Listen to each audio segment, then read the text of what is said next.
Hello again, fellow basement dwellers. This is your good friend Patrick O'Dowd welcoming you into another edition of Bandwagon Nerds. Bandwagon Nerds is, of course, a part of the Chairshot Radio Network over on thechairshot.com, where we remind you to always use your head. Thechairshot.com. Always use your head. And I am joined by three quarters of your usual bandwagon. I'm including myself in the group, as it is myself, my good friend, fellow OG bandwagoner David Ungar, the lawyer himself, and the executive vice president of Wednesday programming, Mr. PC Tech. You've taken your own action to ensure that there is at least live Wednesday programming on thechairshot.com. I'll have you know. I feel like the Grown Ass Man podcast, we can plug that right now, is going to be a little bit more consistent than the Greg DeMarco show. At least that's my hope. That's the thought. Yeah, PC Sports Podcast is going to debut this Wednesday afternoon, so make sure you check us out right here. And Dave, hi. Nice to record with What's you up, buddy? Oh, Yeah, man. You are my bestie in all things in life, man. That is all I can say, man. I will be looking forward to hearing your analysis of whoever the Wizards take number one on Wednesday. that's going to be a big part of the show. So yeah, it's going to be a nice first fun episode. Cool. As I mentioned on the Four Quarters podcast, like it's nice to have another sports podcast joining the network, and one that's going to talk about some sports that like Dave and I frankly just aren't as versed in. I think at different times, particularly around the NBA. I know nothing about the NBA really. Tony, you're very going to cover the World Surf League, right? I mean, or Sure. I could talk Tour de France after all the shit I. You guys stuff though that I won't really cover, hockey and bowling and other things of that nature. But I think we're all pretty well rounded out there, and hopefully maybe I can get some of our other very knowledgeable sports people, like the fourth member of the bandwagon here, Ray Cash, or maybe one Christopher Platypus will grace me with his presence. Or during football season, I'll definitely be having Andrew Belaz on. Him and I do a great job of covering the NFL, so I'm really looking forward to it, and I'm happy to be the second fiddle on the sports division here right after. You could reach out to me, buddy. Patrick does not have me under exclusive contract. I'm just throwing that out there. Look, I got my quarter of this network, and I'm okay with that. Like that's all I need. I whore myself out to the highest bidder frequently. So It's true, but you got to make a living, right? I do. All right, blood sucking lawyer. Anyway, we do have quite the show. It's much like it is in the sports world right now, in the entertainment world. Until we get to Comic-Con and Destination D23, the news cycle is like the news cycle is just not strong right now. Like we could talk about the fact that Mike Myers says another Austin Powers movie is coming, but who cares? Like, who cares? I do.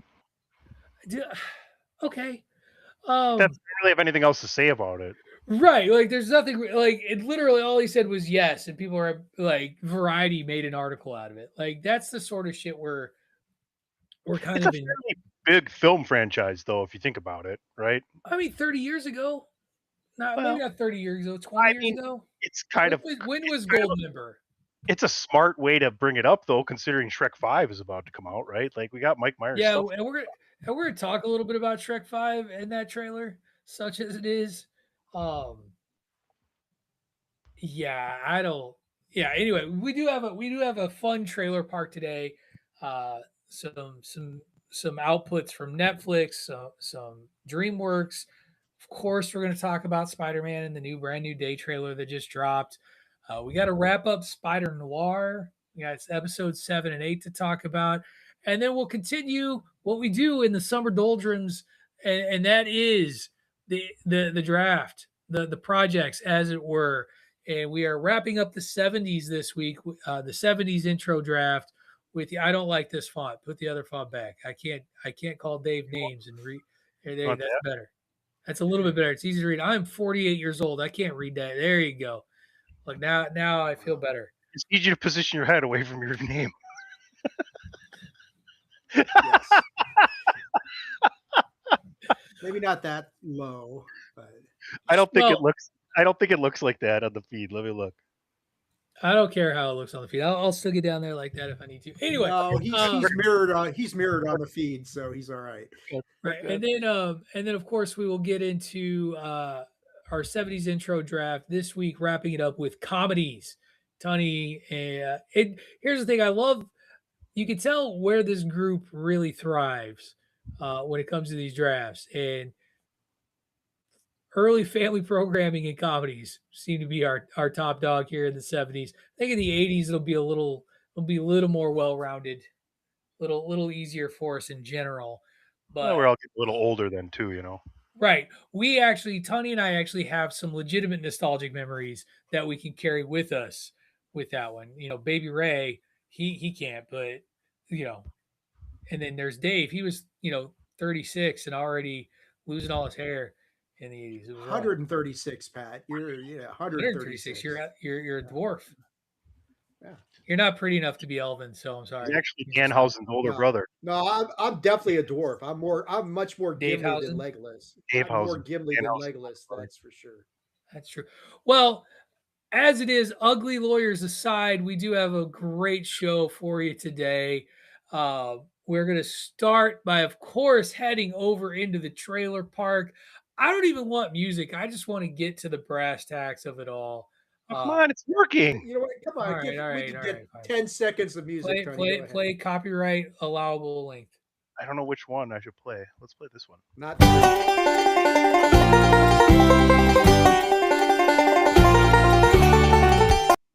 That's it. Oh, you pulled a Dave. You didn't fade out. I couldn't. I don't know how to do it right now. They changed everything. Yeah. That's true. Kudos to Riverside for updating the platform. And also, fuck you, Riverside, for updating the platform. No, there's good things and bad things. You just got to relearn it and figure out where I'm. Change is a challenge. Change is always a challenge. I have all day Wednesday to mess around with this shit before I do my debut. So I'll come in next week knowing a lot more about it.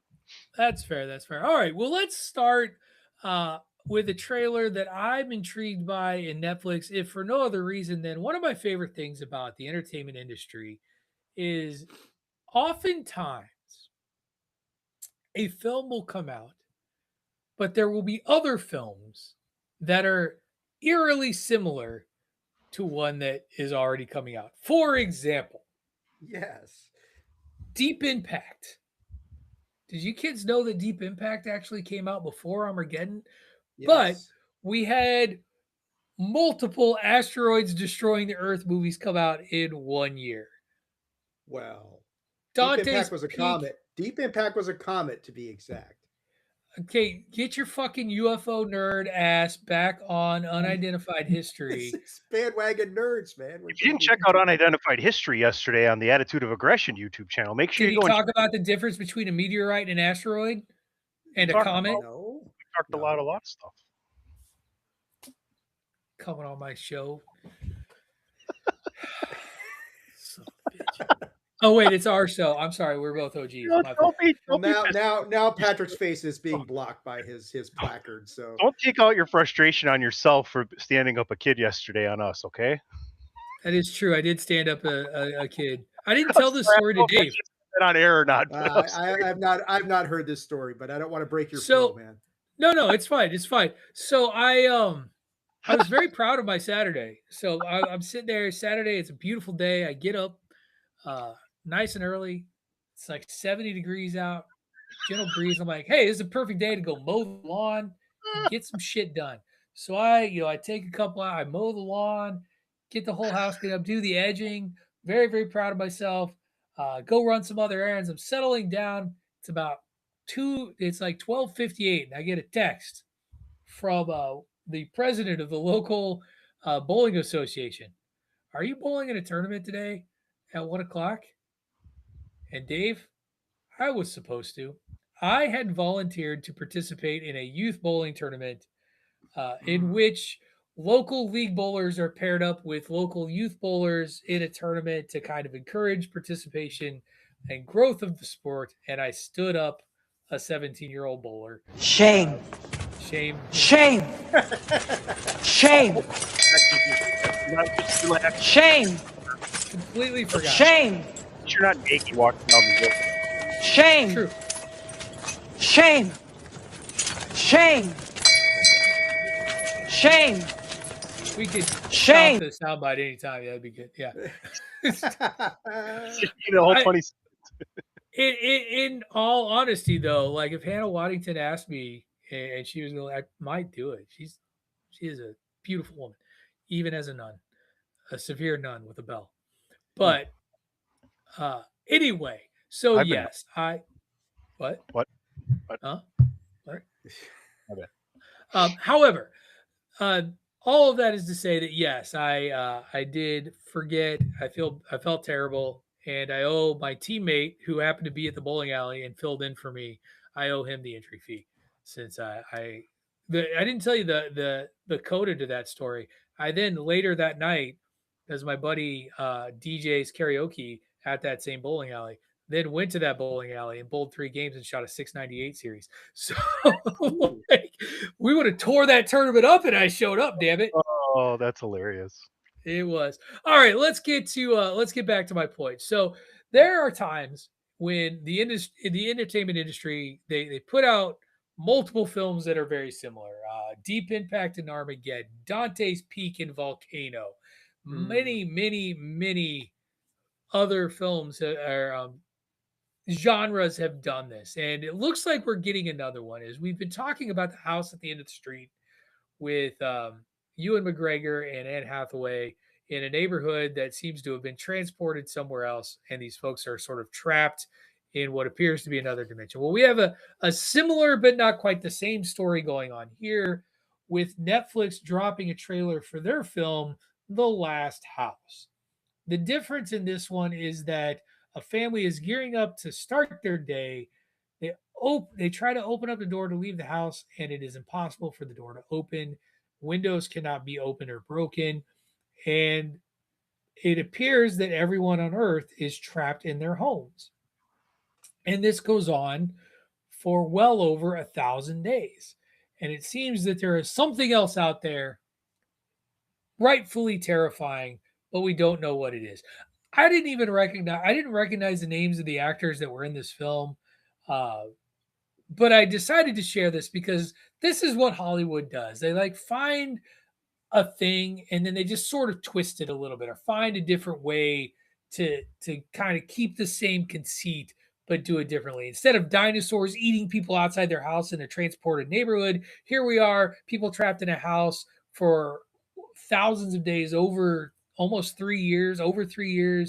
There's something out there. We finally, at the end of a trailer, see a human out in the world, but we don't know what the deal is. And for a good portion of it, it's watching this family figure out how to survive in their home as food runs out before it then turns to what is actually going on with the world. Hollywood does this. Sometimes it works, sometimes it doesn't. Dave, do you think this is enough of a difference to work?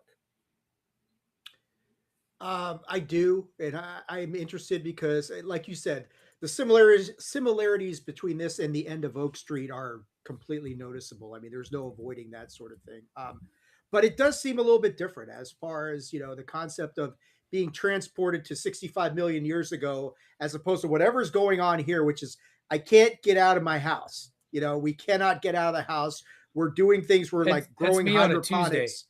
Well, yeah, I mean, that's true, but you do have the option to leave. These guys look like they don't have. They're like communicating through like Tunney and Ray use the whiteboard on some of the podcasts. They're like doing that to communicate with each other. And and that's the funny thing. I mean, we all bullshitting aside, the differences between Deep Impact and Armageddon were quite significant, at the end of the day, when you look at the way the two movies were, and they were both had their own aspects of it that were great in their own right. So, yeah, I think there's enough of a difference just looking at this on first glance to say, sure, let's check this one out. Let's see what is going on and that sort of thing. But yeah, it's a Netflix, so I'm much more inclined to check this out because it'll be right there. But this looks good.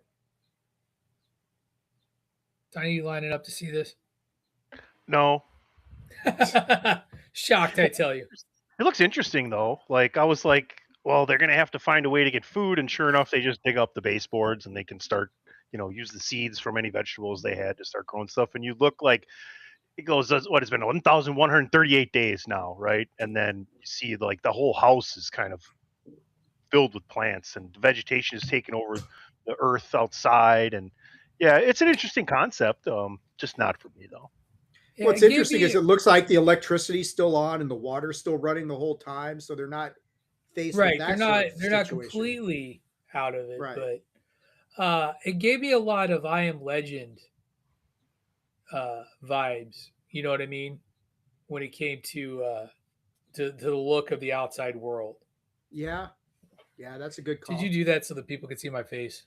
Yep. Funny. Yes. Thank you. I was trying to move. I was trying to get off to the side to try and help it out. We need to see that beautiful, beautiful kisser of yours, man. I'm a damned handsome man, and I'm not afraid to admit it. So, like, Sure. I'm comfortable with my good looks. Yeah. So should be fun. Should be an interesting show. If it goes straight to Netflix and doesn't have a theatrical release, which, to be blunt, is something that Netflix has been very open about what they do. It's worth some time on the old streaming. I'll give it a look. We also got our first look at Disney's next animated film, and I do believe this is a Disney film, not a Pixar film. I'm going to assume this trailer, much like some of the others that we talked about the other day, dropped in front of Toy Story 5, and it's our first look at Hexed. Hey, this is going to shock you. Based on the title, I bet you couldn't guess. This movie's about witchcraft, guys. It's about witches. Really? Yeah, I know. Spooky. Danhausen? No, Danhausen does not appear to be in this film as of yet. Now, Danhausen hasn't made any demands. Also, this is a nerd podcast, not a wrestling podcast, so we'll see if that happens. But hold on, Pat. Did you see that the New York Islanders have asked Danhausen to remove the curse from them? I just had to throw that out to you. I mean, I'm making the argument that currently in the world of professional wrestling, that Danhausen is a bigger star than anybody on a roster. But that is my view. Easily. And yeah, it's not even close. Haley Steinfeld, though, is voicing Billy Doe, who we get introduced very much at the very beginning of this trailer as an awkward teenager. Stop me if you've heard that story before. Struggling to make it at school. And while hiding out in a bathroom, we start to see that she has powers. This will eventually culminate in her being transported to another world, a la Harry Potter, where she discovers that she indeed has magical powers and is indeed a witch. Other voice people doing voices for this film: Rashida Jones, Tracy Ullman, Stephen Fry, and Brett Gelman. Those are the notable names I've seen there. We have a weird talking book. This looks like kind of some typical Disney fare. I'll be interested to see how well it does or how far it goes. I would say the Disney animation has been a little bit on the struggle bus, the Disney side of it all, not necessarily. I mean, Pixar not having issues as evidenced by this week's box office. Pixar is like, we good. But I don't know about this one. I mean, I think it looks good. Looks like something that's going to speak to a young woman demographic. And that's kind of all I have to say about it. Could be fun. I probably will catch it on Disney Plus. Yeah, I don't think I'm going to be heading to the theater for this one, but it does look good. It's an idea I don't think we've really seen Disney do with a young, aspiring witch. I guess someone with powers, mystical powers. Boy, voice acting that would be the job the gig to have a successful long career in voice acting, right? Mm-hmm. Get up, who gives a shit what you look like? Drive to the studio, talking to a microphone for a couple hours, go eat lunch. It's really interesting. We could do a whole episode because animation is of voice acting and how much it's changed with the advent of celebrities doing voice work. Because for the longest time, and if you go watch, I'll use Disney as an example. Prior to, I want to say Aladdin, prior to Aladdin and maybe Beauty and the Beast. I can't remember which one came out first. The Beauty and the Beast or Aladdin, one of the two. I think Aladdin came out first. And Robin Williams, famously the voice of the genie. Prior to that, it was relatively unusual for actors that you would see doing live acting on the screen doing voice work for animated films. And what? Beauty and the Beast 91, Aladdin 92. Right. So, and Beauty and the Beast had Angela Lansbury and Jerry Orbach were probably the most famous people, but not superstars. Robin Williams is the first true superstar, and then The Lion King came along, and then suddenly just about every Disney animated film after that had super famous folks that would take all these roles. And prior to that, if you go back, you watch a lot of Disney animated films, it would be the same voices in a lot of these films, just taking on different roles. And so it's interesting how that shifted. So more information than you probably really wanted to hear about animated films and just how different it is. But there are still famous animated voice actors today, but it's not quite the same, and it's mostly in television. It's not in film the way that it used to be. Dave, your thoughts on Hexed, or what I would say is Disney's take on Harry Potter? Yeah, I kind of with you guys on this one. It looks like it'll be good. There's nothing in here that's particularly appealing to me. At my age, it's like, well, okay, but wait, a 50-something-year-old lawyer isn't interested in a teenage girl discovering she has magic powers? Go figure that, right? Stunned, I tell you. I know. There are, like, it's funny you mentioned Beauty and the Beast, because I do see elements of Beauty and the Beast in this trailer with the objects that are talking to the whoever the witch is and that sort of thing. So I think it's a perfect movie Bailey. for the it's a perfect movie for the target audience. Probably little girls, that sort of thing, who are going to be into this whole the witchcraft. I mean, just young people in general. It looks like standard Disney fare. So I mean, I'll probably check it out on Disney Plus one of these days, but I'm like Tony, I'm not going to be lining up at the theaters to see this one day one. Yeah, me either. All right. So let's go to the other studio, our good friends over at DreamWorks. And okay, much like Toy Story, I'm respectful of a franchise's ability to continue to tell stories and make money. I do not necessarily feel that we need them, though, again, Toy Story 5's box office will disagree, and DreamWorks is certainly hoping that Shrek 5 will do for it what Toy Story 5 is doing for Pixar right now, and that is bring a big box office. But I have to, before we get into any of that, which we don't know a whole lot about this other than that they're going, Shrek and Donkey, clearly back in this game, are going to like further away, is seems to be the thing. A lot of butts in this trailer. We got ogre butts, we got donkey butts, we got gumdrop butts. What's with all the butt stuff, guys? Dude, it's a lot of butt stuff. Bro's caked up like a bakery. Let me talk to you. Lots, yes, lots of butt stuff, and indeed, that line was one that stood out to me from the trailer as well. Like, I get that there's always been the thing that's been great about the Shrek films. It has always been that touch of adult humor to the shows. The thing I love the most about the original Shrek is the way it just sort of eviscerates and mercilessly mocks Disney and old school fairy tale kid cartoons. And maybe when we get a more complete trailer, we'll have a better idea. But this trailer did not do it for me, like, at all. And maybe it's because it's Shrek the Fourth, by the way, also not a great movie in my opinion. That's the one with Rumpelstiltskin, and it's a Wonderful Life, but with Shrek. Yeah. I mean, it was the weakest of the four. I'll agree with that. It's fine. It's fine. It's fine. This movie is going to do well in the box office. I guarantee. because the brand is strong. The movie, based on what I've seen so far, less butts, first of all, please, less butts. And two, I mean, hey, if you want the butts, Tunny, you can have all the butts. See In more fact, butts. Bandwagon Nerds, episode 346, Tunny wants all the butts. See more There butts. we See Under the Bleachers by Seymour Buns. Is that it? I guess are you guys excited for a fifth? Tony, why are you so excited for a fifth Shrek movie?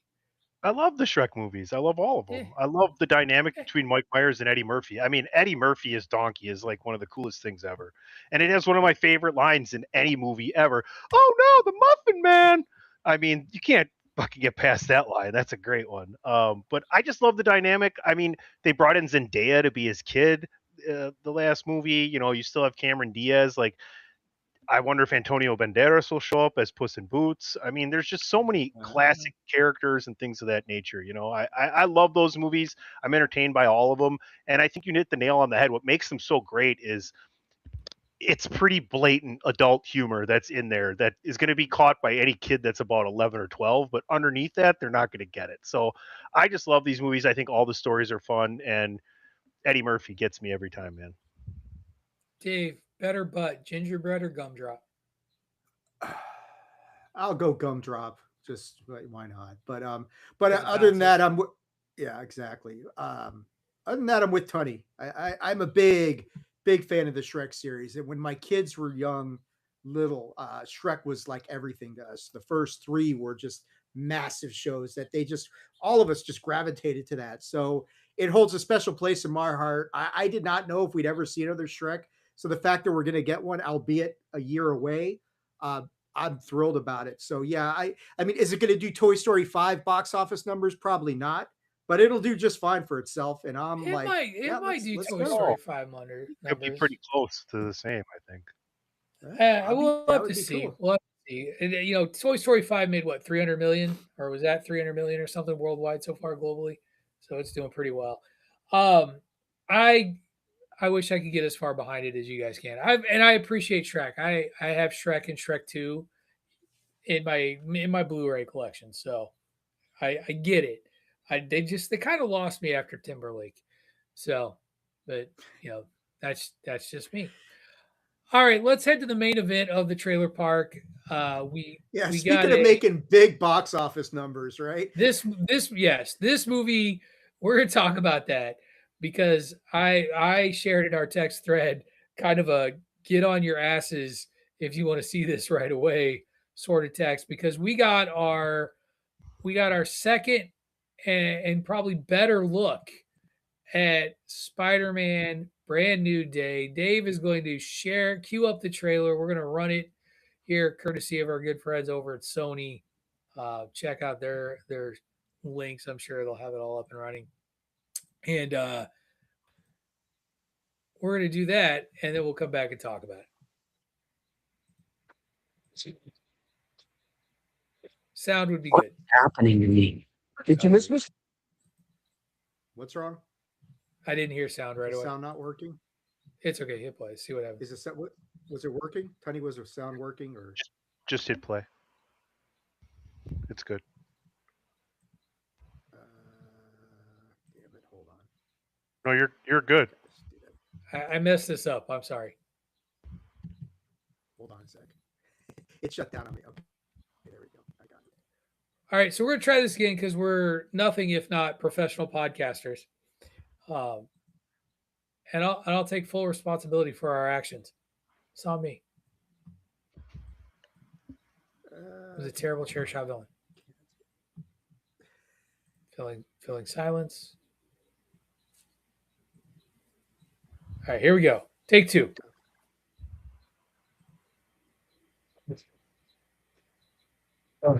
What is happening to me? Did you miss me, Spidey?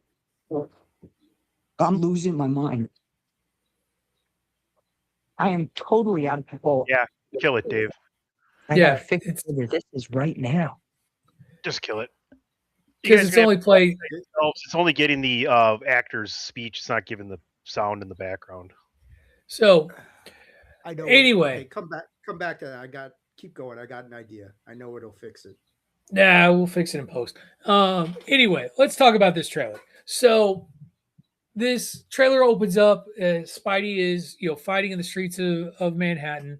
It looks like he's battling the Scorpion. He's kind of getting his ass handed to him a little bit to start with. As it is made abundantly clear in this trailer, and they'd hinted at it previously, something is going on with Peter Parker's powers and his mutation.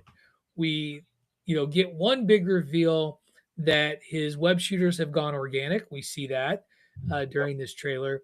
We also see a little bit more of what Bruce Banner's role is going to be in this film, as Peter's trying to figure out what's going on with his mutation. So he goes to Bruce to see if there's anything he can do to help Peter with experimenting in scientific stuff. And we see that Bruce is wearing some sort of a regulator that kind of keeps the Hulk in check on his arm. And that becomes important later on in the trailer. We do get a little bit more of a glimpse of Ned and MJ and their life outside of Peter Parker's world ever since they've forgotten who he was. And we see that Ned has been trying to figure out who Spider-Man's identity is. And we do see another look at what appears to be MJ in a relationship with someone else. Boo. And he was not liked in the comics either. It's okay.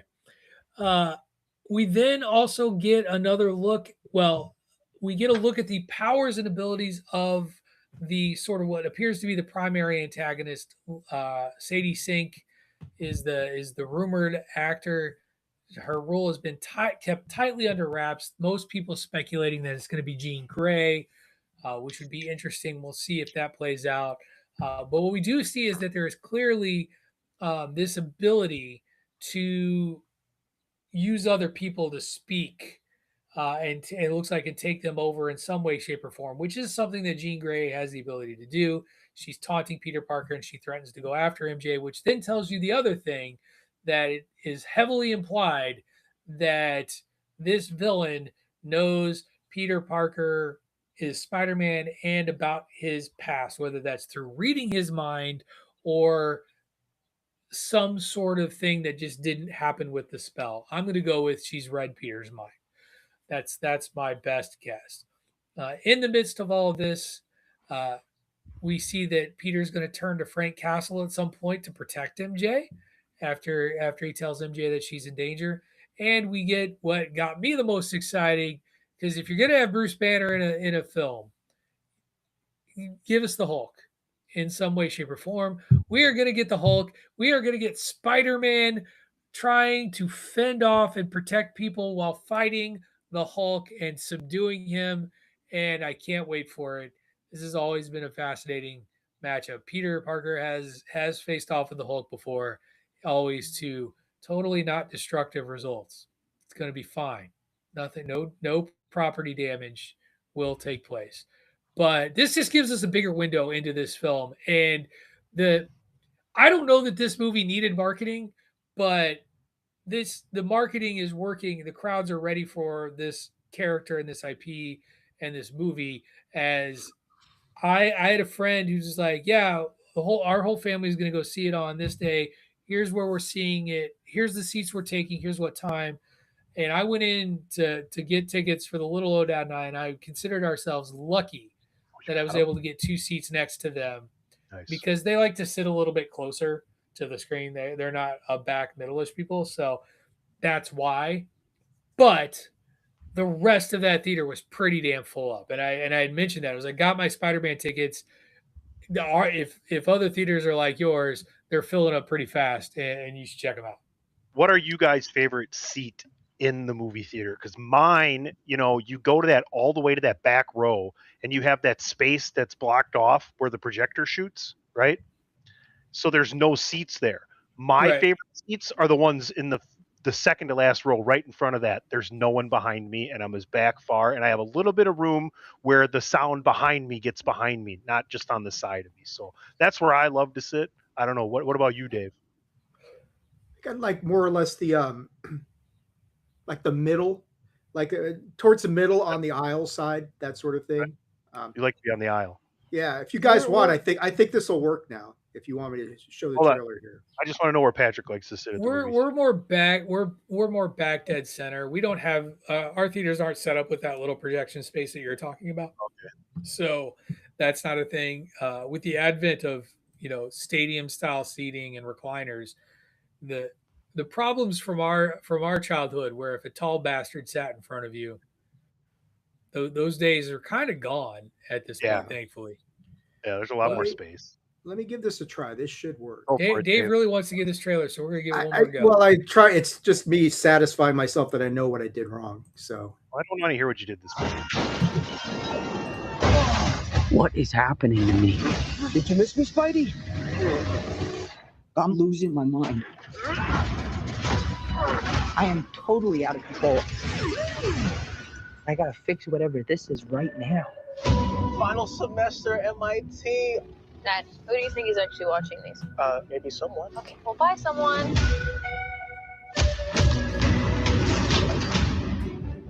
What the? Dr. Banner, you found a way to suppress mutating DNA, right? If you see me with this stuff, run. So could you get rid of the bad aspects but keep the good? How would you decide what parts of nature are good or bad? Well, sorry about that. You're not one of my students, are you? It appears we're faced with a threat we can't control. One we can't even see. You're the only one who's immune to it. You're the only one who can sense it. And what do you think they're looking for? Oh, see, you stumbled across my board. I'm not one of those weirdos, I swear. He's a little weird. I'm MJ. You two don't know each other? Yo, Spider-Man, you okay? Did you get rid of that monster inside you? Think I might go see how MJ's doing. You're not gonna get away with this. But he might. I didn't know you could get that big. Hey! But you're in danger. You just have to trust me. This whole thing can get really scary. Who the hell is that? Who the hell are you? Frank, please. I don't have anywhere else to go. By the people who love you, you're just gonna let him go by himself? Love you because you're you. If you're gonna do something, you better do it now. Never forget that. No matter how powerful you've become. I miss you, mate.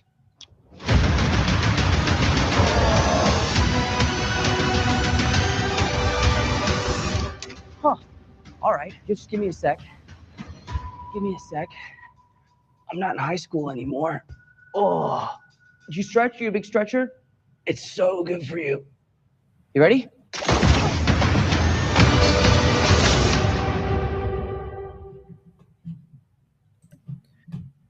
I do appreciate the return of witty Spider-Man at the very end, just to remind you that he still is who he is. I think Yeah. Go ahead. I think after we all see this movie, we will all consider it one of the 5 best comic book movies of all time. I have such high hopes for this. The story that they're trying to tell, the actors in it, the characters in it. I can't wait. I really can't. I think this is going to be absolutely excellent, epic, and awesome. Boy, I really hope that this movie doesn't suck then when we come back to talk about it in August. It's going to be great. I'm telling you. I believe in us. I'm looking forward to it too. I really am. I'm very, very excited about this. I think it looks really, really good. It looks like a good continuation of Peter's story. I don't think it'll be bad. I was going to ask you, Pat, because you're the resident Spider-Man expert, but like rumors about Ned turning into Hobgoblin. Do you see anything in this trailer that leads to that? That whole thing on the board kind of, maybe. I don't know why. I don't know why the Ned leads Hobgoblin. I don't know. I don't know. I don't buy it. I think that's people reaching, Okay. but that's just me. Wait, is that a theory somewhere? That is a theory. I've heard that theory floated in a few places. And I mean, when I saw the board and he's like matching up everything, it kind of like, well, maybe. But it does No, look like see, Spidey. I see it more of I think what we're going to learn is that MJ and Ned inherently recognize a connection with Peter that they can't explain, and a connection with Spider-Man that they can't explain. And so Ned's efforts to figure out his identity, to me, it reads more like he knows he should know who this is.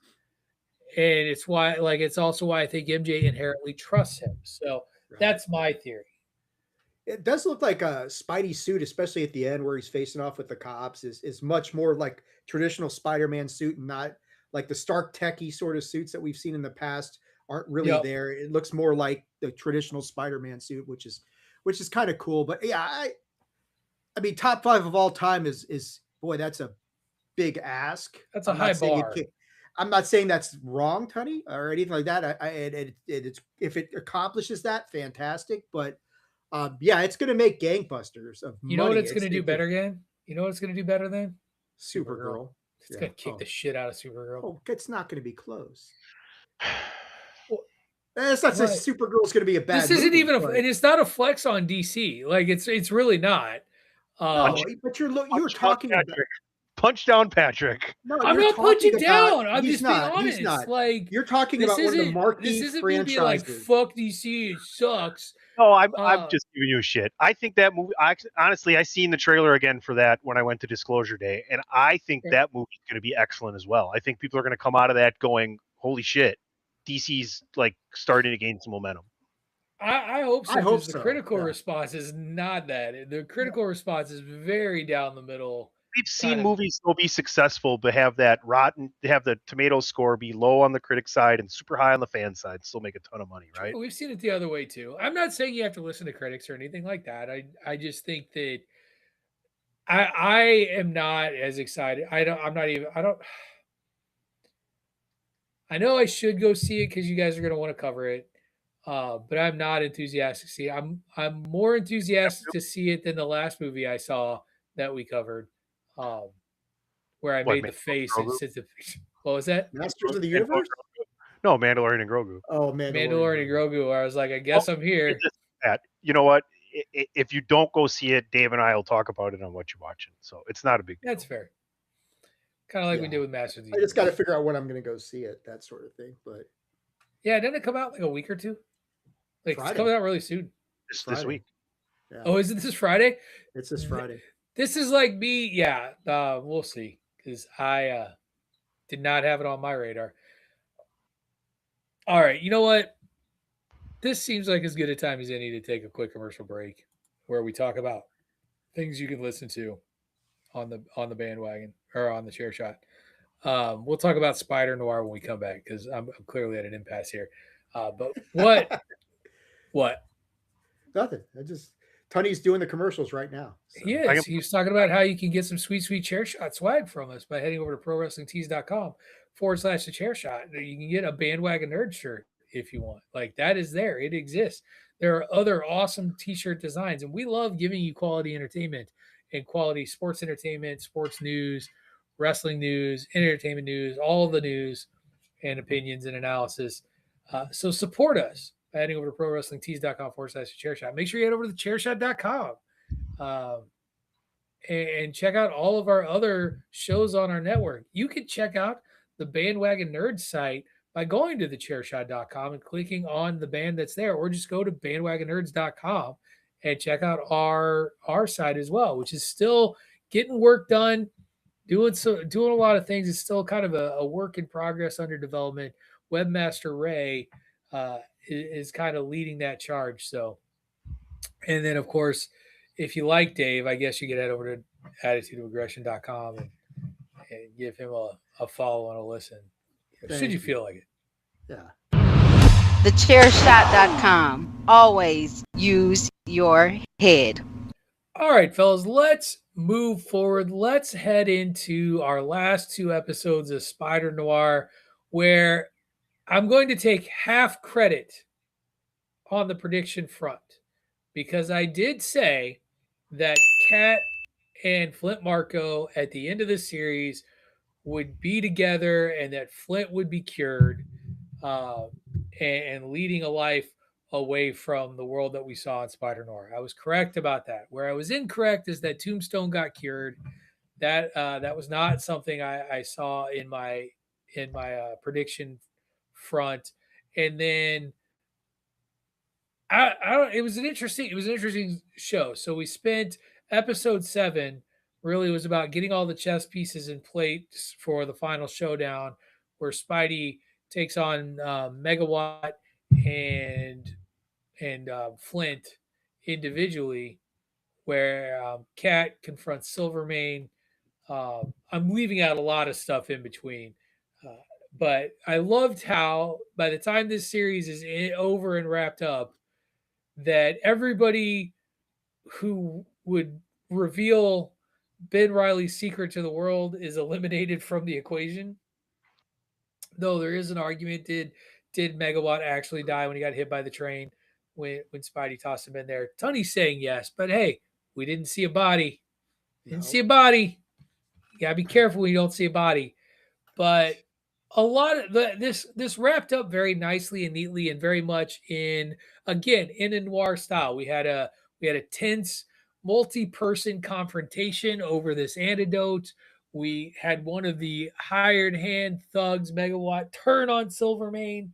Silvermane tried to make his escape in the femme fatale, who wasn't as evil as we initially would be led to believe. Though I did appreciate that she got slapped in the face a couple times. She'd earned by that. Janice, yeah. By Janice, yeah. Janice being all pow, pow. That one's for Ben. That one's for me. Yeah. Robbie Robertson dressed up as the Spider, trying to keep up the charade long enough for Ben Riley to try and save the day. Ben's powers being on the fritz due to being experimented on, but yet coming through in the last minute. Flint Marco's redemption arc. I just, on the whole, I was pretty impressed by this output by Amazon, MGM Studios, and Sony for this take on Spider-Man. I like where it goes. I'm mildly disappointed that we killed off some bad guy characters that I thought could have escaped and lived to fight another day, but that's okay. There is no word on whether there will be another season of Spider-Noir. I could continue this story in this series if they want to do it. If Nick Cage wants to do it, I think it would be a lot of fun. It's going to come down to that, right? Like, I hope so. Lee Jun Lee, who played Cat Hardy, is under contract. A lot of the characters are been slated to be around. The showrunners want to do it. It's been successful. There's so many. Silvermane dies, right? And you're like, okay, well, maybe they can do 5 or 6 seasons and just do 5 or 6 of the Rogues Gallery, right, from Ben Riley. There's plenty of ways they could go, right? Green Goblin, Dr. Octopus, the Lizard, Hammerhead. What's the there's a gang too that takes over like Chinatown. That would also be an interesting thing. I can't remember the name. Hand. The Hand. They're the ones in the Brand New Day trailer. Right. Yeah. So like, and then you already built in now like allies for him. Like Lonnie and Marco and Kat are all going to be on his side, right? He helped all of them, right? And now Robbie's got his own paper basically too. What do you think, Dave? You don't think Marco's on his side? Is that the one? No, Flint owes him. I was going to say I love the fact at the end of this series, Kat kind of throws that thing. If it wasn't for Flint, I would have run like a pity fuck sort of thing. And Ben just kind of says, "Fuck you." And she's like, "Go to hell," and he's like, "I'll see you there." That sort of thing. So Ben wants nothing to do with Kat at the end of that, and just flat out shuts her ass down. And I thought that was great because that's the key part of this series is at the very end, Ben accepts that he is the Spider and accepts his lot in life, isn't looking for the antidote anymore. And it's just like, this is who I am and I'm cool with it. I'm fine with it. And that's a big transition for Ben through the 8 episodes. So, but to your point, yeah, Flint's his ally for sure. Lonnie to his, Lonnie's pretty much normal now, that sort of thing. But I think you could tell more with Kat and Flint's whole story and that sort of thing. But like you're saying, I think the main thing is Spider-Man, whether it's Spider-Noir, Miles Morales, Peter Parker, there is a strong rogues gallery of characters that they can pull from to do at least 3 seasons of this if they want to. Yeah, 100%. You're just redefining these familiar characters and how they look and who they are. So, oh yeah, that is a gang as well. That's who I was thinking of. I think it's more the hand than the. Well, I don't know. Maybe. We could also, introduce Mr. Negative, get him in there. But that's just me. He's an interesting. I don't even know if I want to post this one on the screen for Ray. This is just. I'll post it. Stop making superheroes from bugs and insects, please. Sir, Spider-Man is an arachnid, not a bug or insect. So, your point is moot.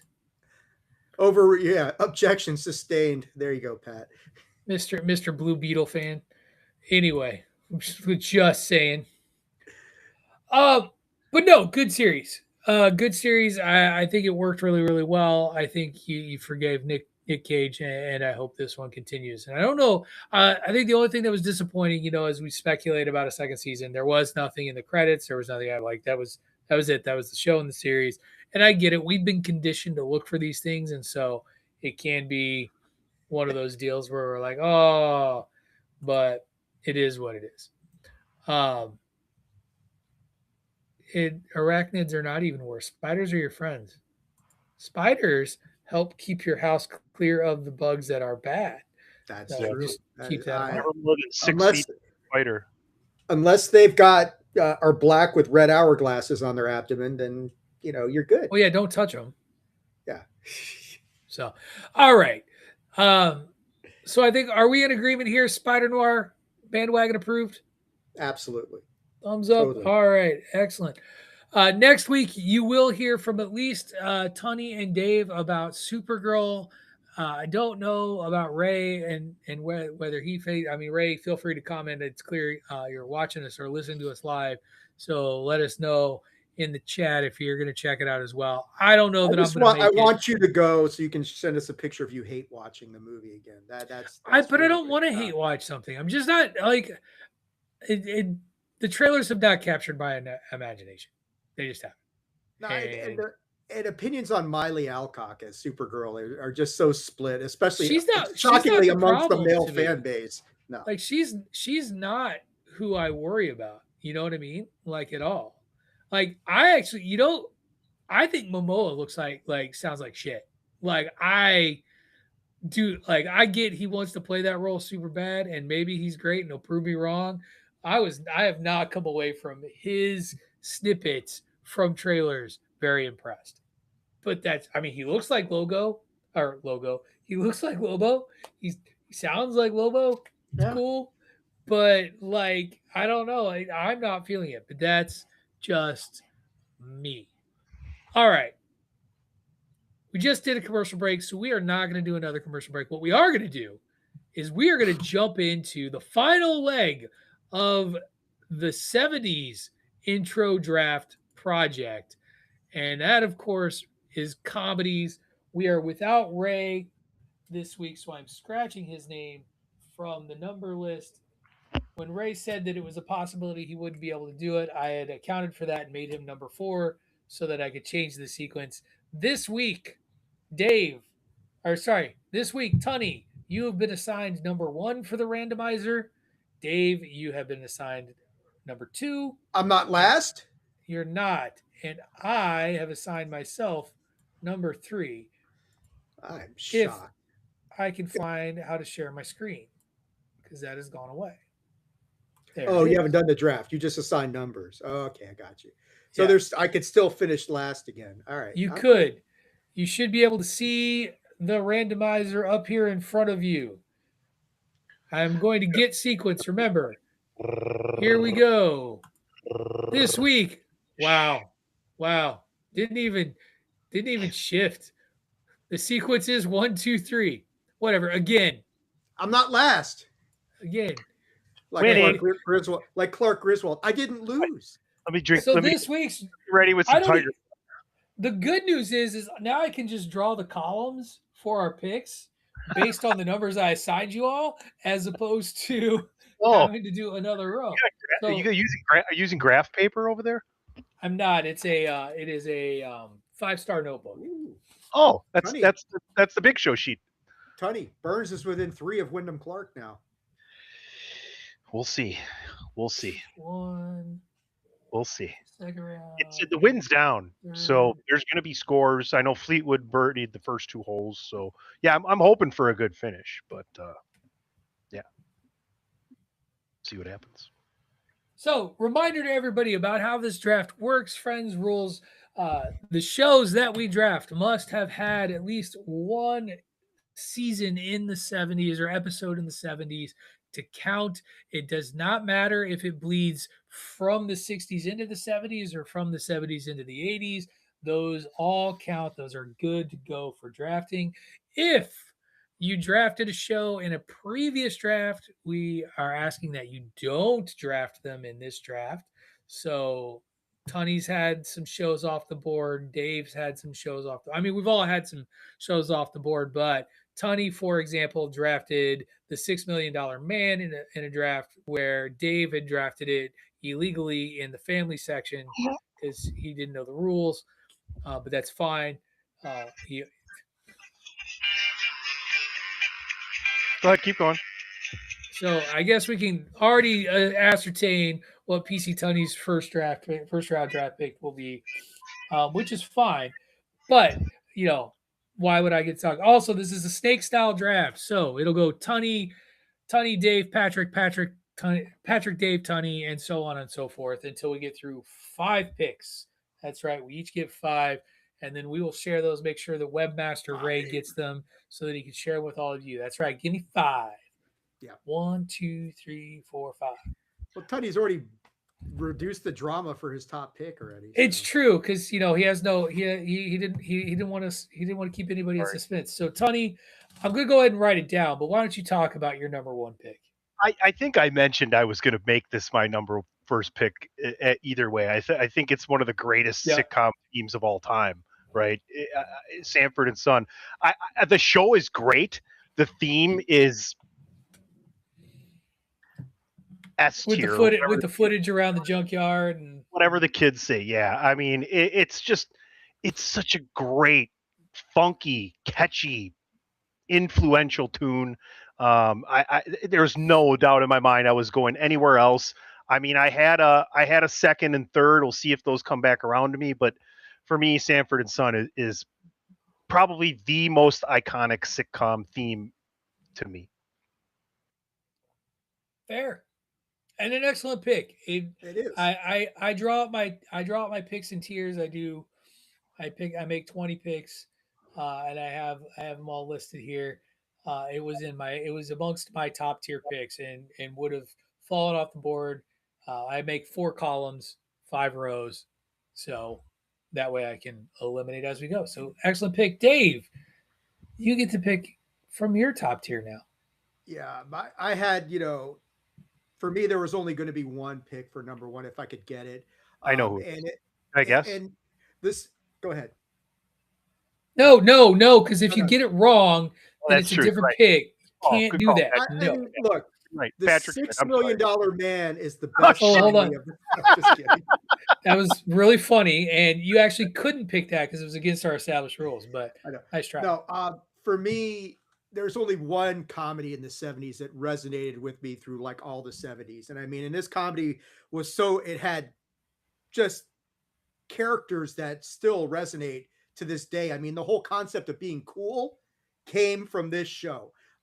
This show was good enough to have a change in theme song from, Bill Haley and the Comets, Rock Around the Clock, to the Happy Days theme song later on. And it never missed a beat the entire 70s. So Happy Days for me is my pick. I mean, that's just Richie Cunningham, Potsy, Ralph, the Fonz, Scott Baio as Chachi comes out, Mr. C. It's the intro and all that stuff around Arnold's, and then the characters in the show itself. This was an easy one for me.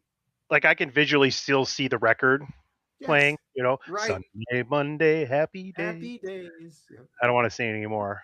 But we don't make any money anyway. Tuesday, Wednesday, happy days. That's right. Nobody's going to get us for 2 seconds. It's really interesting to me that you talked about like shows that, spanned an entire decade for you, Dave, and things that you remember. And Happy Days that wasn't my guess. Okay. And what's really interesting about Happy Days, by the way, Famously, everybody thinks that the Fonz jumping the shark was when the ratings started to drop for Happy Days. They actually were higher than they've ever been, well past the jumping the shark episode. It did not kill them the way they did. One of my favorite biographies that I've recently read was Henry Winkler's memoir, and he talks about that. So good, right. good stuff. When Ron Howard leaves, that's when things start to Right. catapult. And as Ray just mentioned, I mean, so indelible to the American like psyche. Weezer did a whole video in Arnold's. We have a bronze Fonz in downtown Milwaukee, by the way. That's hell nice. Yeah, you do. It's about the only thing he's good for. Fonz and beer. Wow. Oh, I'm on a roll today, people. All right. So speaking of comedies that spanned a decade and were very much emblematic of or relevant to the time, one of the most simple show intros that you could imagine, just a man and his wife sitting at a piano singing about the way things were. Norman Lear's classic sitcom, All in the Family, Gene Stapleton, and oh shit, I'm gonna mess up his name. Who played Archie? He just died. Save us. Fuck. I can't remember Archie. Oh god, his kid just killed him, didn't he? No, you're thinking of Rob Reiner, who played Meathead. Oh, Carol O'Connor. Yes, Carol O'Connor. Yeah. Carol O'Connor, my bad. Carol O'Connor, yeah. No. All in the Family, and a show that tackled all kinds of great stuff. No, not great stuff, like heavy stuff. Like, took sitcoms and put them in a place that you wouldn't expect. So now I'm stuck in a conundrum because I got to wait a bit for my next pick. And I'm sure many of these are going to fall off by the time this bounces back to me. But I still have two comedies in my top tier. And it's really about what? This one falls to me. I'm praying one fall. I get two more picks. Shit, it's going to go right here. And so, well, because here's the thing is, Tunney, you opened with what you talked about being an iconic theme song. I know. And so one of the ones that I could pick, actually both of them have pretty iconic theme songs. Yeah. But I'm going to pick the one that I'm the most familiar with out of the two, though I am quite familiar with both, because I'm moving on up. I'm moving on up to the east side to a deluxe apartment in the sky, because how can you not love the Jeffersons? And that again, that picture of the high-rise building as we finally got a piece of the pie. The 70s was such a great era for African-American led comedies and characters. And Sanford and Son shows one side of it. The Jeffersons shows another one. And so I'm going with the Jeffersons here in my second round. That's an awesome pick, man. Fish don't fry in the kitchen. Beans don't burn on the grill. It took a whole lot of cheer I in just to get up that hill. Was that the one you were afraid I was taking? Yeah, I mean, I think we've basically, what have we made now? 4 picks. I think we've picked the 4 most iconic theme songs from the 70s for sitcoms so far. I feel like we just nailed it right on the head, in which we should.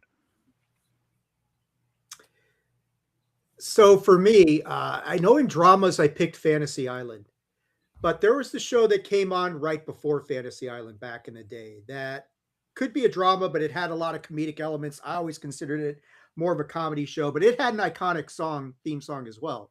Dramedy? The Love Boat. Nice pick. So I've got The Love Boat as my next pick. Captain Stubing, Isaac, everybody. I mean, it really was. It was kind of like a comedic Fantasy Island at sea, so to speak. But I mean, I might be saving that for a different decade.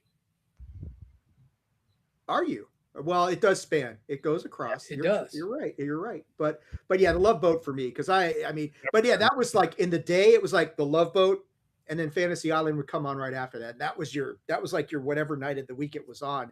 That was your evening right there. You just sit there for 2 hours glued to the set. So yeah, The Love Boat for me.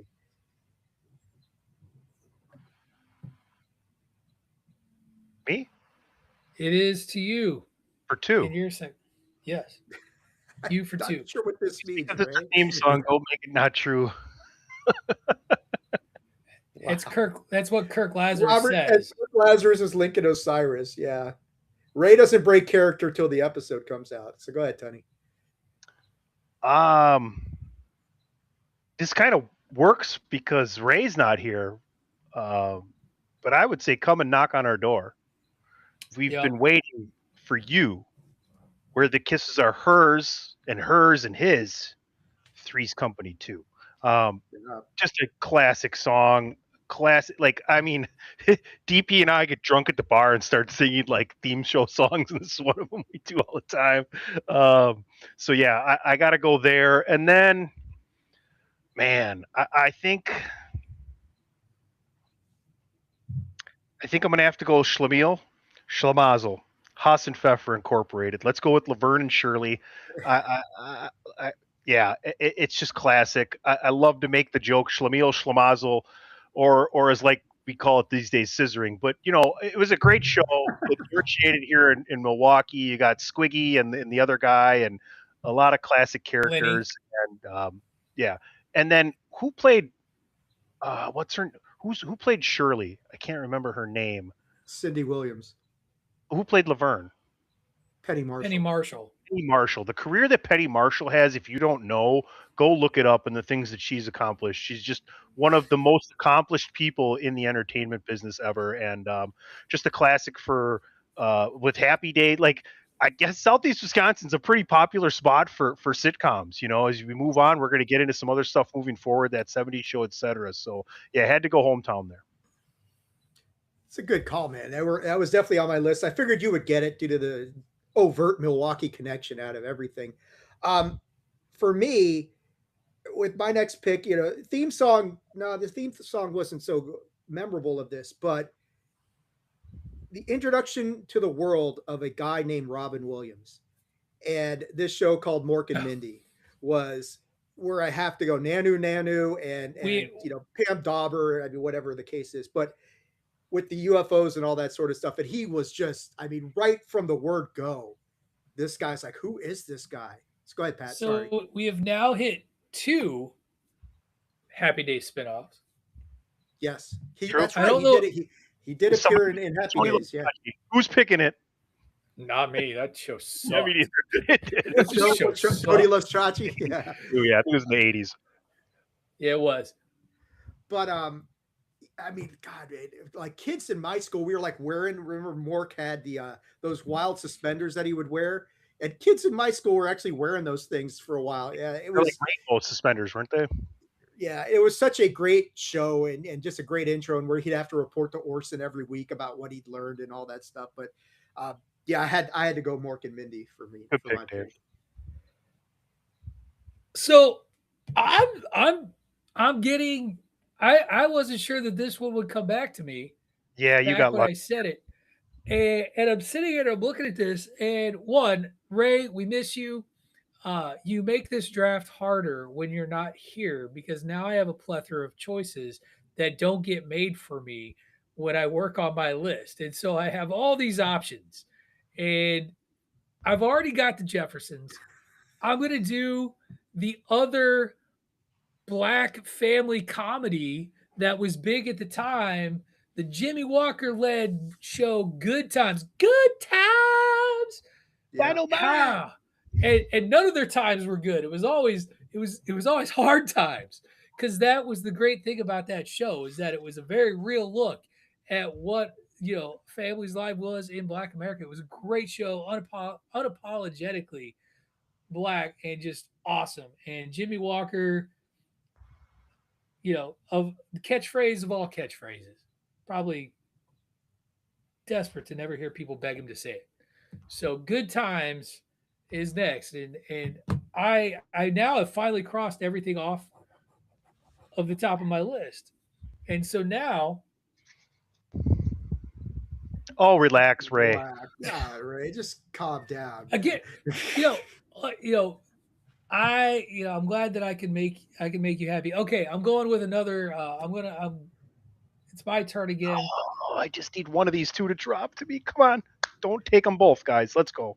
Well, I'm sure I can't get a read on you and what you're going to pick anymore. But what I am going to do is I'm going to pick another comedy about a young woman trying to make it in the big city, gets her job working in a news station, or not a news station, a newspaper, right? She's a newspaper. The Mary Tyler Moore Show. Yeah. The iconic spinning in the streets of New York, tossing her hat in the air. Love me some Mary Tyler Moore. So, and especially after coming out of the Dick Van Dyke Show, like to be able to lead her own vehicle, her own show was a huge deal. And this show was around for a long time and generated plenty of its own spinoffs. Great picks. I think every pick has been great so far. Yeah, this isn't like the other categories where you're like looking for stuff. Where I was happy Ray missed a couple of the other categories, I'm sad he missed this one because it's easily 20 deep here. And I'm sure, I would love to see Ray go ahead and respond to like my post on this show and like what are his top 10 for this, so he's too busy he's pick shaming us right now. I wasn't pick shamed. I was pick congratulated. You were. So was I. So for my next pick, I'm going to go like, and I mentioned, the world getting introduced to Robin Williams with Mork and Mindy. Well, kind of this show introduced us to another guy who was going to become a big star for many decades. And it has another great theme song. Welcome back. Welcome back, Cotter. Bitch. You're a motherfucker. Oh, what's the next word? What's the next lyric? Yeah. Go ahead. It's your the same dreams lyric. It's the same lyric. Two welcome backs and then back. You know what, Dave? In your rear with a can of beer, okay? Up your nose with a rubber hose, all right? Yeah. Gabe Kaplan was amazing as Mr. Cotter. Welcome back. Oh my God, Mr. Cotter. Mr. Cotter. Oh my God. Oh, Mr. Cotter. Please excuse Epstein yesterday from class. He was sick. Sincerely, Epstein's mother. Yeah. And Boom Boom Washington. Hi there. That was I love that. So it was one of my favorite shows. I was shocked. Ray, I'm shocked that this one slipped that low. So yeah, welcome back, Cotter gets it for me. Sorry, it was between Cat, Laverne, and Shirley for me, and I went hometown last time. So that's okay. I think this is going to be the biggest value pick of the entire draft. You ready? Ba-da-ba-da-ba-ba. Here's a story of a lovely lady. Give me the Brady Bunch, folks. Probably we talk about maybe the most iconic white theme song from the 70s, right? Yeah, I'm gonna have to go with the Brady Bunch here. It's actually it's Horseshack, not Horseshank, but nice try, Ray. Horseshank. Shake it. Horseshank. Wow, that should be you dirty whore. That might be the title for this episode, Horseshank. When we talk about the songs, like you can visualize this picture where they have the different people in the boxes and bring it up and back and forth. So definitely, I knew that was going to come off the board at some point. I'm glad that dropped me. I would have rather had Kata than the Brady Bunch, but I'll take what I can get here. I didn't have the bunch on mine at all. No. All right. Well. Uh-oh. Wow. Ouch. Boy, what to take for my last pick now? There's plenty of great stuff left. I'm going to have to take WKRP in Cincinnati. That's a good call, man. Throw that on my list there. What an excellent show. I don't remember the actor's name, but he would go on to be the teacher and head of the class, the star of WKRP in Cincinnati. Just a solid show, too. So that's going to round me out, man. I think we got some solid picks here. Wow. Brady was a drug dealer. Ray, man. So was Harrison Ford, brother. So was Harrison Ford. Oh, boy. My last pick is one that we discussed when it got picked previously. And for obvious reasons, whether this one straddles the line between sitcom, between drama. But I feel bad about I can't leave MASH off of a list like this with that iconic theme song and those characters. And just, I mean, you can go either way. And this is not, because I think Tunney made the right call when he made it. I think this is the right call here to make it as well. But yeah, I got to go with MASH for my last pick on here. So that's what I got, man. Yeah, I left MASH off my list because we'd covered it previously, and so that was part of the like I did leave stuff off that were on other shows, even though I could draft it. But MASH, very very famous intro and a terrific intro. My last intro, I don't know if it's nearly as iconic. Apparently, I really had a thing about just intros that had cityscapes or going through a city, or in this case, a taxi cab driving through a city while there's just simple music playing in the background. And that, of course, also introduced most of the world to Andy Kaufman, and that is the TV show Taxi. Also Great gave us call. Danny DeVito as the asshole boss running the cab stand. That cast Great. was stacked, man. That cast was stacked. Tony Danza was in that show. Mary Lou Henner was in that show. Oh God, he played Kaneki in Jeff Conway. Jeff Conway was in that. Judd Hirsch was in that show. There were so many great actors that were part of that. Carol Kane ended up being a part of that show as Jim. Christopher Lloyd as Jim. Christopher Lloyd. Yeah. Mary Lou Henner, was that the gal's name? Yep. Yeah, Mary Lou Henner. By the way, she has what? She has an eidetic memory. Yes, I knew that. And so, yeah, just a terrific show. And so, yeah, I wonder where. Dude, that's a great pick. That was my next. That was, if I didn't have what I had left for me, that would have been the next pick I would have made. Chico and the Man? No, Taxi. Oh, Taxi. I don't know if Green Acres. Because Ray's already thrown up honorable mentions. I don't know if Green Acres. Did it, I think that was in the 60s. I don't think so. Everybody's IMDbing it right now. I'm gonna let you guys do it. Green Acres is the 71. Yeah, it could be up. There you go. All right, it counts. So here, before we go into our finalists, here are some of my honorable mentions or things that I had on my list that would have gotten picked had Ray been a part of the equation, just because of numbers. So the Carol Burnett Show. Oh wow, good call. Carol Burnett Show, Saturday Night Live, Barney Miller, Maude, The Partridge Family, The Bob Newhart Show, One Day at a Time, and Soap. Those were the Soap. And here's the thing, I love Soap. Like if we were doing something that was purely like our favorite sitcoms of the 70s, Soap would make my list, because that I, as a kid who grew up being forced to watch his mom's soap operas, when I discovered a show that made fun of soap operas, oh, good show. Yes, the Flip Wilson Show. Did you make your fifth pick yet or no? He did. Yeah, it was Taxi. Yeah, Taxi was that was your fifth? Okay. Like the ones I was just going to throw a couple out there, Tony. Yeah, go ahead. The Beverly Hillbillies could have went to Beverly Hillbillies. Yeah, like What's Happening was another one that was out there. Alice was a show in the 70s. Yeah. Two shows that kind of straddled into the 70s that I didn't realize that could have gone on here. I Dream of Jeannie was like, man, that was only there for like one season. And Get Smart had a season or two in the 70s as well. And that missed it by that much. That's right. So yeah, it's a strong decade for sitcoms. And iconic. Any others on your list, Tony? What's that? Any others that we missed from your list? No, I think we kind of mentioned everything there. What a great draft. Ray mentioned the Flip Wilson Show. I did forget one other one that was on my list as I was scratching up. The Odd Couple. The Odd Couple also made its way in there. Can I say something about The Odd Couple? Because I've lived with this my whole life. Do you know how many times I've been called Felix in my years on this earth? I'm still called Felix to this day. Not as many times. And if you're smart, you figure this out, as I've been told somebody's my father. Well, I mean, your uncle is the Poon Slayer Jack Tunney, but you know what I mean. All right, so for the record books, here's how this final draft of our 70s decade went.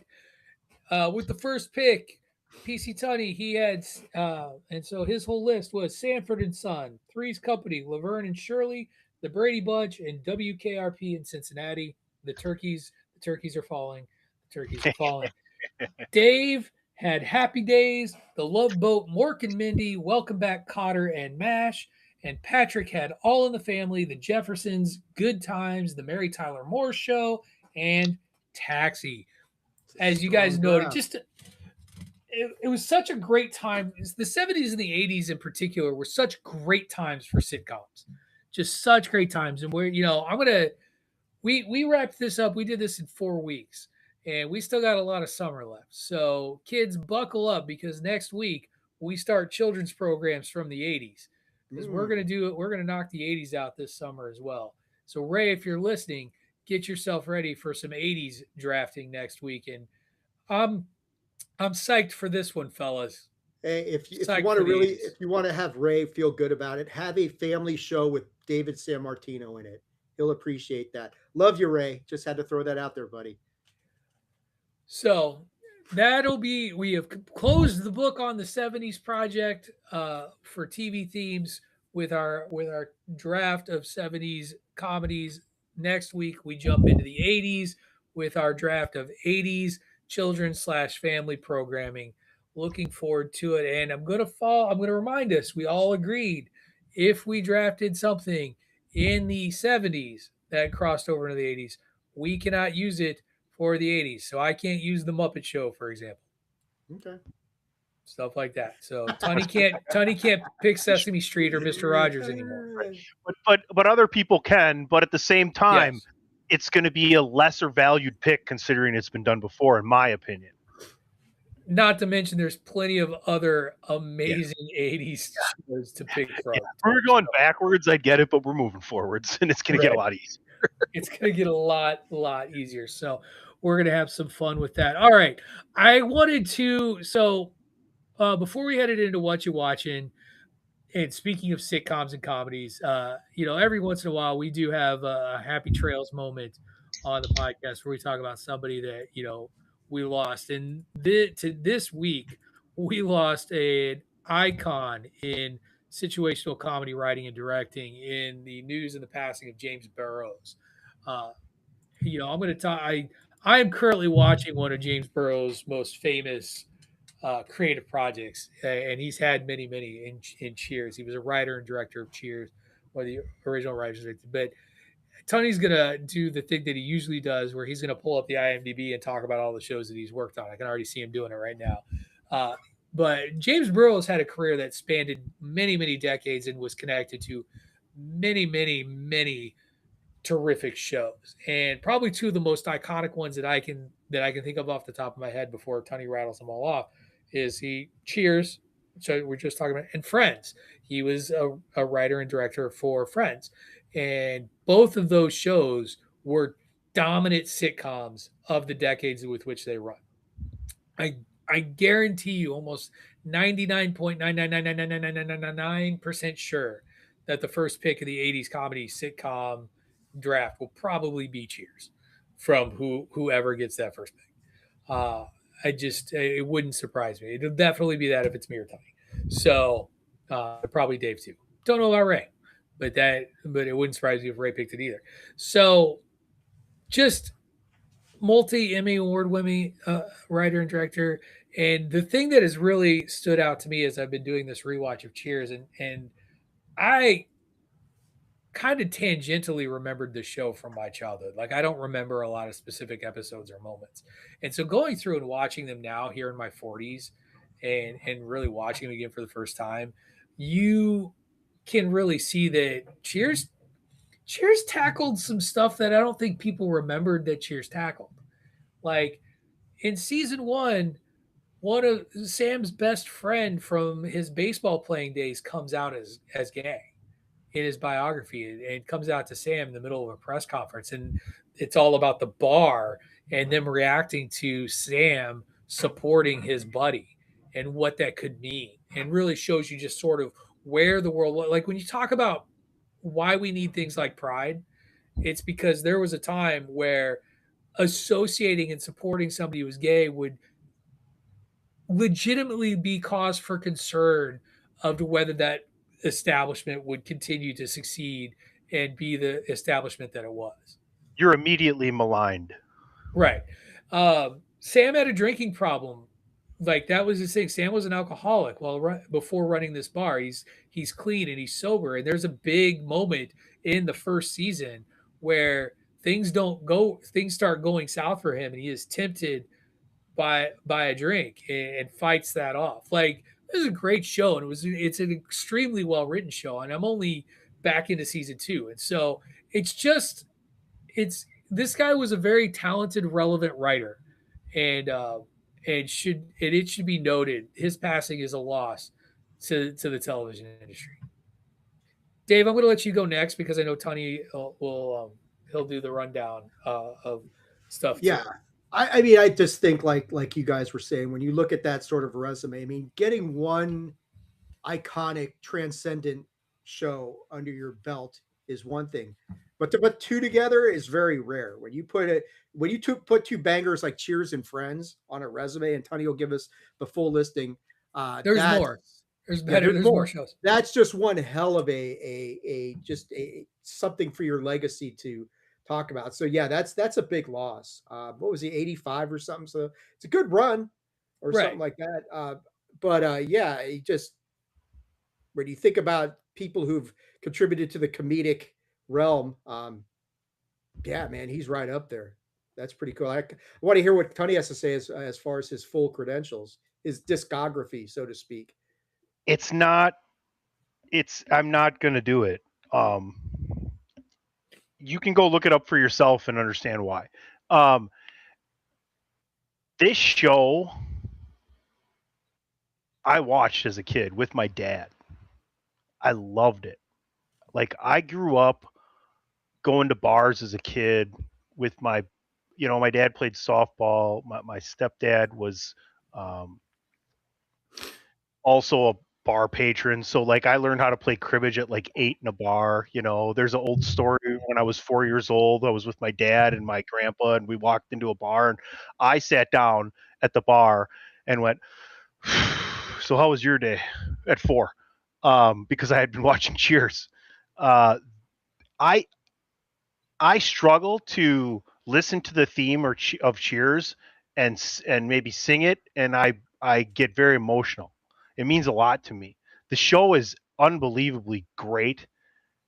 If you've never seen it before, check it out. The careers that it made are unbelievable. Like, Woody Harrelson comes along. I did Trivia X this week on Cheers to dedicate it to James Burrows. That's how much this meant to me. So go to thechairshot.com, look up trivia, go to Trivia X, and check out some Cheers trivia. This is like one of my top 5 favorite shows of all time. Ted Danson is amazing. Woody Harrelson, Shelley Long, Kirstie Alley, right? George Wendt, Cliff Ratzenberger. Vera's voice was George Wendt's real life wife. John Ratzenberger auditioned for Norm and knew immediately after he gave the audition, while still in the room, that he was horrible at it, and pitched a bar know-it-all that turned into Cliff Clavin. Yeah, well, it was the ancient Greek. Do you guys remember the bar patron Phil? That was Rhea Perlman's dad.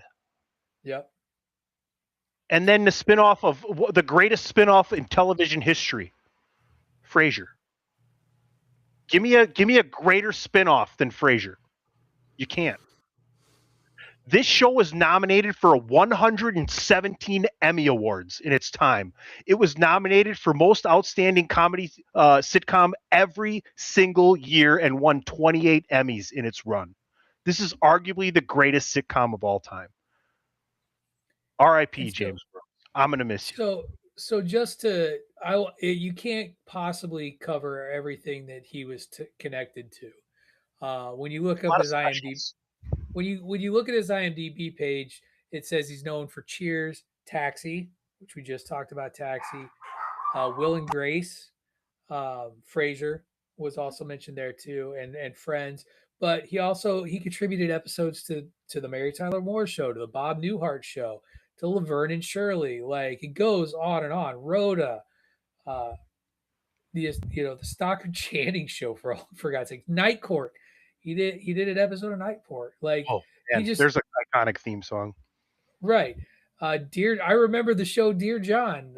Speaking of Judder's Wings, like he was he was so active and connected to television. And so, folks, take some time, watch one of these shows, some of his work, and raise your glass to James Burrows because this man earned it.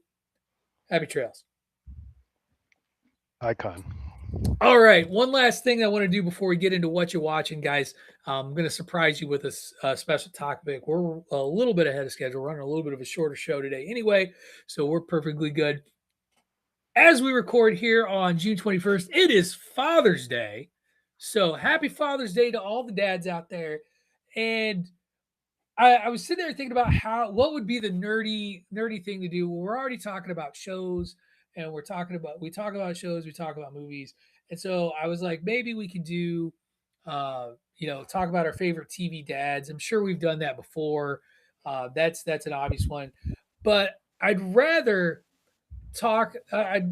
My thing is, I'm going to talk about a couple of just movies about fatherhood and dads and being a father, because if you go back and look on Bandwagon Nerds, phase 3 of the MCU is basically a phase about fatherhood and people's relationships with their fathers. And most notably to me, Guardians of the Galaxy Volume 2, which is all about Star-Lord finding who his father is and realizing that it's Yondu after it's all said and done, even though he finds his birth father and all of that. And this evening, I'm actually going to celebrate Father's Day by continuing what I've been doing in the month of June, and that's watching baseball movies with one of the great father-son reconciliation baseball films of all time, Field of Dreams, and Kevin Costner and a movie that's all about his relationship with his father. And so I'm going to hand it over to you guys. What are some either character dads that you love or films about fatherhood that you kind of come to your mind and are things you think the masses should check out? I'll give Dave a second to think about this because it's odd. I responded to a tweet this morning, and it had, for Father's Day, who else belongs on this Mount Rushmore of TV dads? And they had Andy Griffith, Ed O'Neill, and I can't remember the gentleman's name who plays Uncle Phil. I know you're talking about that, yeah. But he's up there as well. Fresh Prince of Bel-Air, yeah. I feel really bad not remembering. And I had Red Foreman going up there too. I don't think you can put Bill Cosby on that list anymore. I think Danny Tanner's up there. Bob Saget. I think there's a lot of great TV dads. Phil Dunphy is a great one as well. Mr. C. We just talked about Mr. C. Mr. Cunningham. Cunningham was kind of a cuck though, because his wife was in love with Fonz, and who knows what's going out there above the garage. You know what I'm saying? I think you're reading into.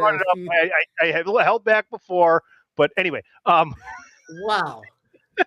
Mike Brady. I mean, you talk about Mike Brady. I mean, there's a TV dad for you. Oh, wait. It's Pride Month, damn it. Jesus. It is Pride Month. And head over to thechairshot.com. We've been highlighting LGBTQ contributions to the wrestling community as well. Ray's been doing a great job of keeping up with that. Every day, something new, honoring the people that have paved the way for the LGBTQ community inside of professional wrestling. I think that's important to bring that up here today. But yeah, it's a great topic to think about, sitcom dads or just TV dads, movie dads in general. It's a really cool thing. I got the one that jumps to mind to me, and it's 2 sets of movies that he did. But Steve Martin for Parenthood and Father of the Bride, just the struggles that he goes, especially in Parenthood, the things he deals with in that movie are. I mean, anybody who's a dad that you can resonate with that because you always have that issue with your. You made me play second base. That's right. And he starts going on a 3-state shooting spree. And shit like that. It's like, let's sing the old tunes, and all that stuff. And or in Father of the Bride, where he flips out about the number of hot dogs in a pack doesn't match up with the number of in a pack. That's right. Yeah. My favorite sweet fatherhood television episode of all time, and I'm not going to get the name of it right, but it's the episode where we learn how Lisa got her saxophone. And Homer Simpson, it's so funny because he's turned as such a caricature of a doofus, because he is a doofus and he does terrible things, but he really does do everything he can for his family and does his best to make his family happy, even in his own way. And the saxophone episode, and I can't remember what it is he chooses not to buy for himself, but he uses his money to buy Lisa a saxophone because she falls in love with it. It's the sweetest thing. The James Earl Jones monologue in I think it's You Are Born a King, where the kid is like, "You don't like me," and he goes, I don't have to like you. Do I not provide shelter? Do I not provide this and that? I love you. You know, that's a very touching moment too. Yeah. Can we just recognize Darth Vader as Father of the Year? I mean, not many dads It's my Father's Day. It's my Father's Day gift of choice. He did kill an emperor for his son. He sacrificed himself for his kid. Yeah. After cutting his kid's hand off, but hey, yes, you know. But you guys have seen The Family Portrait, right? Yes, I've seen that. Luke, Leia. Yes, yeah. That is good stuff. So cool. All right. Well, happy Father's Day to all you dads out there, and especially since we know he's listening, our good buddy Ray. You're a great dad. Happy Father's Day, Ray. Happy Father's Day, buddy. We miss you. Hopefully, we see you next week. Fern Gully, loving ass with Green Acres. Wow. But anyway, let's roll that into our final segment of the show. What you watching? There's a lot of good stuff going on out there this week. I'll start with PC Tunney. Tunney, what are you watching, bud? I'm watching the U.S. Open right now, and I'm watching Wyndham Clark possibly turn into Greg Norman as he has a one-shot lead now after the first 5 holes. Wow. So go back and listen to 4 quarters where David and I are like, we don't need to talk about this because we fucked it up, everybody. Yeah. No, I haven't been watching much else really, so yeah. Cool. Dave, what about you, bud? Well, I watched for the second time and Tunney for the first time and tuned into Unidentified History to talk about Disclosure Day, where we watched that. But other than that, I'm trying to get caught up on Ted Lasso in anticipation of season 4. So are you in season 3? I'm at the season finale of season 2. So I'm getting ready to go into season 3. So cool. It's a great show. I mean, I absolutely have fallen in love with that show, and it's the hope that kills you. It is the hope that kills you. And of course, tonight, returning, plugging another one of the shows that we've done, House of the Dragon, season 3 returns tonight. Check out, it's on the Chair Shot. It's on the attitudeofaggression.com. Our House of the Dragon season 1 and 2 recap, which was tremendous. And I mean, if you watch it on video, you get the extra bonus of a shirtless DJ. He's ripped. I mean, that dude has been working out hardcore. He is ripped. That is a selling point there, kid. Side note, congratulations to DJ on his 300th Mindless Wrestling pod. I hear it's a good podcast.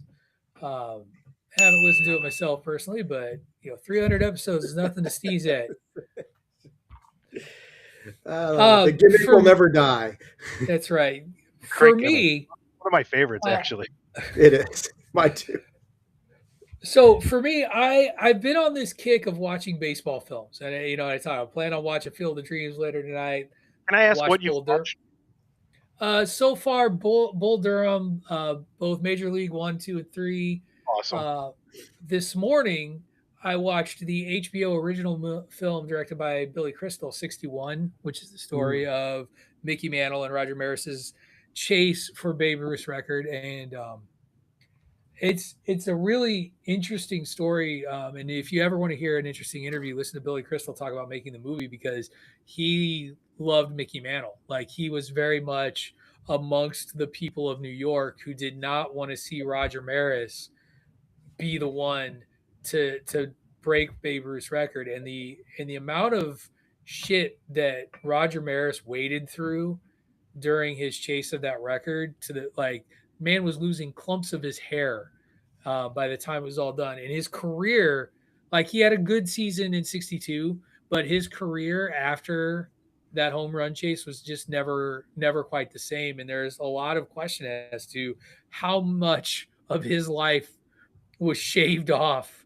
by, he was smoking 5 packs of cigarettes a day, because of just the amount of stress and hate mail. He had a police escort to protect him from people who would come after him on the field. Like people hated him in New York, and it was so bad that he didn't return to New York and Yankee Stadium until 1977, where he was welcomed back by Mickey Mantle. It was that brutal.